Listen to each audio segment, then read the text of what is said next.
This is CNN Headline News. The war in the Gulf.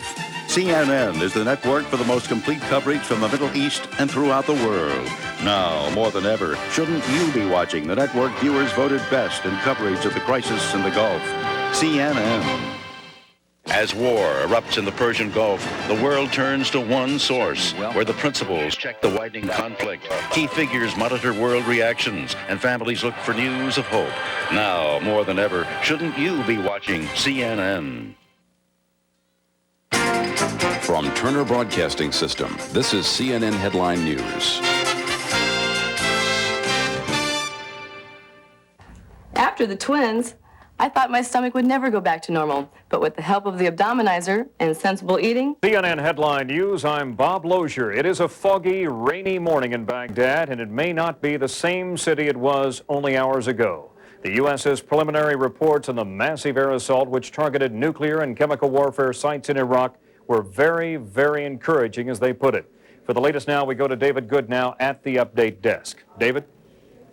Bob, if America's Defense Department is correct, the Iraqi military has a lot of damage to repair.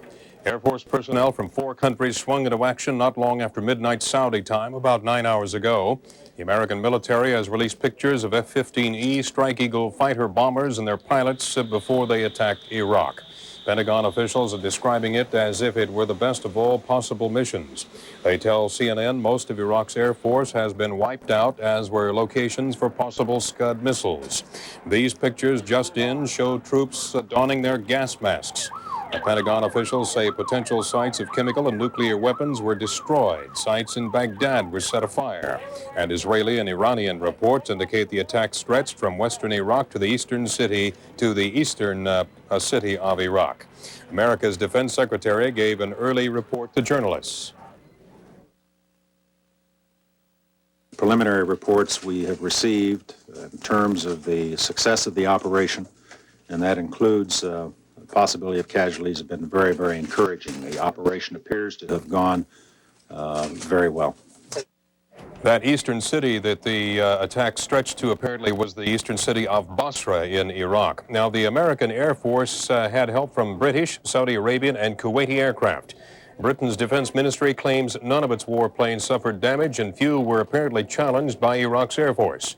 It appears to this point that no ground combat has occurred in the Kuwaiti theater. The Pentagon officials tell CNN that Iraq's elite Republican Guard troops may have been put out of action by bombing. CNN correspondents in Baghdad say people are going about their business. There's traffic in the streets. Iraqi President Saddam Hussein says, quote, "The great showdown has begun." In a radio address broadcast about an hour and a half ago, the Iraqi leader said, quote, "The confrontation with Satan, Bush, and criminal Zionism has started." And, quote, "The courageous Iraqis who carry the torch of Islam shall emerge victorious." It's not clear if the address by Hussein was broadcast live. A CBS reporter reports an oil refinery at Khafji, Saudi Arabia, was hit several times by Iraqi artillery fire. Hundreds of combat aircraft sorties involved in the attack. And shortly after the attack, General Norman Schwarzkopf issued a communique to his troops. He said in part, and I'm quoting, "Our cause is just. Now you must be the thunder and lightning of Desert Storm. May God be with you," said the general, "your loved ones at home and our country." The Pentagon has set up 24 hotlines for families of American troops serving in Operation Desert Storm. For information about members of the Army, you can call 1-703-614-0739. This is for family members and next of kin only.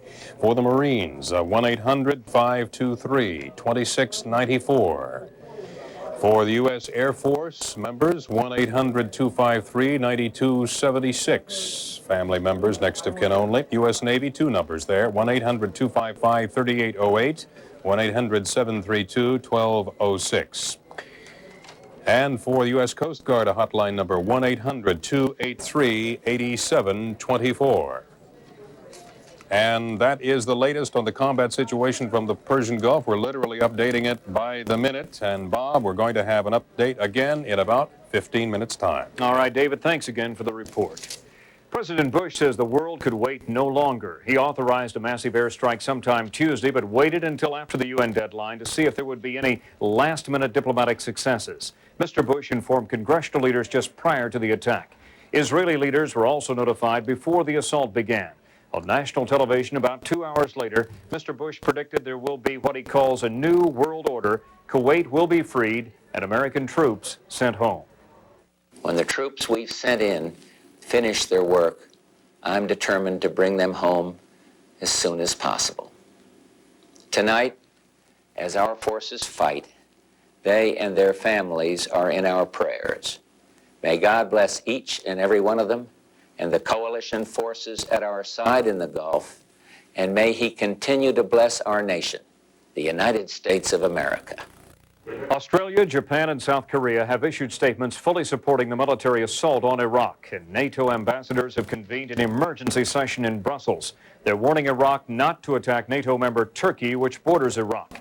In the U.S., congressional leaders say they're just hoping and praying for a quick end to the Gulf conflict.